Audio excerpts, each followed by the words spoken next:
Good morning students, I am MRK. Today 10th Maths class, chapter 5 coordinate geometry பார்க்குறோம். exercise 5.2 12th sum trapezium prove பண்ண சொல்லியிருக்கு. 4 vertices கொடுத்து trapezium prove பண்ண சொல்லியிருக்கு. trapezium figure எப்படி இருக்குன்னா இந்த இருக்கிற ஒரு ரெண்டு சைடு பேரலாக இருக்கும், அதர் டூ சைடு வந்து நான் பேரலாக இருக்கும். அதர் டூ சைடு எப்படி இருக்கும்? நான் பேரலாக இருக்கும். அப்போ மேலே ரெண்டு நான் பேரலல்னு போட்டிருக்கேன், கீழே வந்து என்ன அர்த்தம்? நான் பேரலல் அப்படின்ற மாதிரி எடுத்திருக்கேன். சரியா? அதை சொல்கிறது பார்த்து நிதானமாக செஞ்சுக்கேன். ஓகே ஸ்டூடெண்ட்ஸு, அதை நம்ம கேர்ஃபுல்லாக படம் போட்டுக்கிறோன்னு. அப்படின்னா தான் நம்ம இது ஒன்று கப்பலை கவுத்தி போட்ட மாதிரி இருக்கும்டா தம்பி, வேறு ஒன்றும் கிடையாது.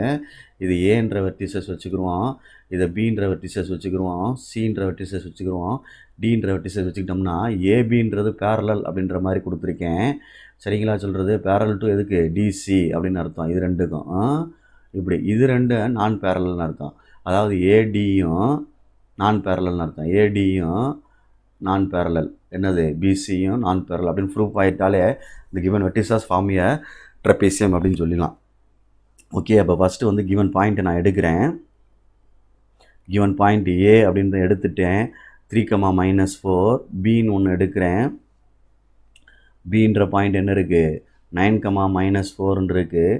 சின்ற பாயிண்ட் என்ன இருக்குது? 5,-7 இருக்குது. டீன்ற பாயிண்ட் என்ன இருக்குது? 7,-7 இருக்குது. ஃபஸ்ட்டு நம்ம என்ன இருக்குது? ஸ்லோப் கண்டுபிடிக்க போகிறோம். ஸ்லோப் ஃபார்முலா தான் என்னென்னா, ஸ்லோப் ஃபார்முலா ஒரே இது எழுதிக்கிறியா? Slope equal to y2 - y1 by, ஏன்னா ஒவ்வொன்றுக்கு எழுத வேண்டிய அவசியம் இல்லை, காமனாக எழுதிடுவோம். x2 - x1 அப்படின்ட்டு காமனாக எழுதிக்கோ. எழுதிட்டு ஒரு 4 பாக்ஸாக பிரித்து 4ஐயுமே போடு. சரிங்களா? சொல்கிறது அந்த 4ஐயும் போட்டினா உனக்கு ஒரு ஐடியா கிடைக்கும், அதனால் சொல்கிறேன். இப்படி பிரிச்சுக்கோ. பிரிச்சுட்டு ஃபஸ்ட்டு வந்து ஸ்லோப் ஆஃப் ஏபி கண்டுபிடிப்போம். Slope of AB, slope of AB. அப்போ ஏன்ற வெர்டிசஸ்க்கும் பீன்ற வெர்டிசஸ்க்கும் நம்ம கண்டுபிடிக்க போகிறோம். ஏன்ற வெர்டிசஸ் எடுத்தோம்னா என்ன வந்துடும்? ஏ அப்படின்னு எடுத்தோம்னா 3,-4. இதுக்கு x1 y1 நேம் கொடுக்குறேன். அடுத்து கேபிட்டல் பிக்கு வந்து நேம் கொடுத்தோம்னா 9,4க்கு வந்து நேம் கொடுத்தோம்னா x2 y2 அப்படின்னு கொடுக்கலாம். x2 y2 அப்படின்னு கொடுக்குறேன். ஃபார்முலா என்ன? y2 - y1 அப்படின்றனால -4 + 4ன்னு வருது. -4 + 4ன்னு வருது. அப்போ ஆட்டோமேட்டிக்காக -4 + 4ன்னு வருது. ஓகே ரைட்டு, -4 + 4ன்னு வருது. மேலே நியூமரேட்டர், டினாமினேட்டர் என்ன ஆகுது? 9 - 3ன்னு வருது. அப்போ கீழே என்ன, மேலே என்ன வந்துருச்சு? 0 வந்துருச்சு. கீழே என்ன வந்துருச்சு? 6 வருது. ஆட்டோமேட்டிக்காக என்ன ஆயிடுச்சு? 0ன்னு ஆயிடுச்சு. இது 1ன்னு எடுத்துக்கோ. ஓகே, நெக்ஸ்ட்டு இங்கே கண்டுபிடிச்சிடவா? ஸ்லோப் ஆஃப்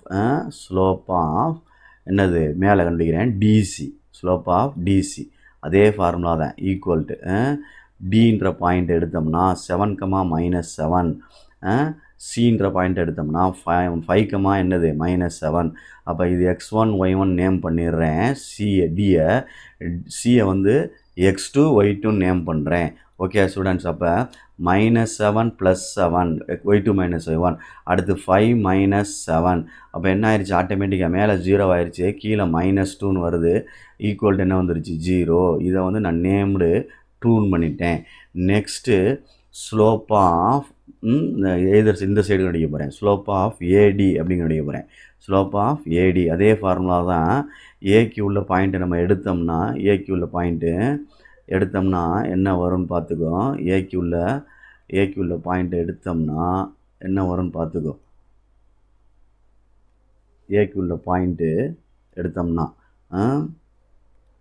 ஏக்கு வந்து என்ன இருக்குது? 3,-4 இருக்குது. 3,-4 இது என்ன எடுக்கலாம்? x1 y1 அப்படின்னு எடுத்துக்கலாம்.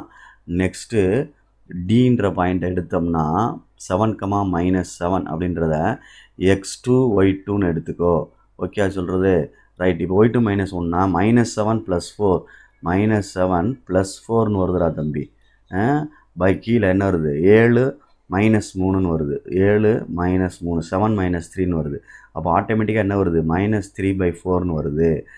செப்பரேட் பண்ணால் -3/4. இது third equation. Next slope of இந்த சைடு ரைட் ஹேண்ட் சைடில் பிசி கண்டுபிடிக்கணும்.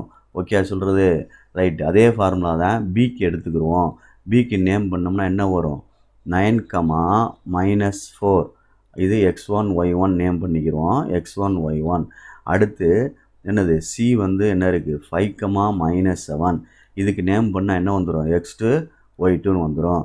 சரி, அப்போ நான் இங்கே கொடுக்கையில் -7 + 4ன்னு வருது, டிவைடட் பை 5 - 9 வருது. அப்போ இங்கே என்ன வந்துடுச்சு, -3 / -4ன்னு வருது. மைனஸ் கேன்சல், வெறும் 3/4ன்னு வருது. அங்கே -3/4ன்னு வருது. அப்போ இது 4th ஒன். அப்போ நம்ம கணக்குப்படி பார்த்தோம்னா ஸ்லோப் ஆஃப் கணக்குப்படி, அதாவது நம்ம அந்த ப்ரொசீஜர் படி பார்த்தோம்னா, ஃபிகர் படி பார்த்தோம்னா ஏபியும் டிசியும் தான் பேரலல்னு சொல்லியிருக்கேன். இந்த இருக்கு பாரு, ஏபியும் இதுதான் கண்டிஷன் மாதிரி நம்ம இப்போ வெரிஃபை பண்ணுற ரெண்டும் சரியா சொல்கிறது. ஏபியும் டிசியும் இந்த கண்டுபிடிச்சிருக்கேன் பாரு, 1 and 2 1 and 2ல் இருந்து ரெண்டும் ஈக்குவல் அப்படின்றனால ஏபி பேரலல் டு எது, சிடி. ஏபி பேரலல் டு என்னது, சிடி அப்படின்னு, சாரி டிசி அப்படின்னு எழுதியிருக்கேன். சரி ரைட், இது ஒன்று.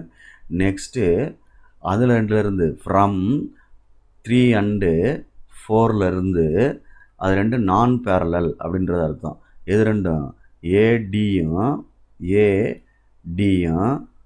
நான் பேரலல் எது, பிசியும்.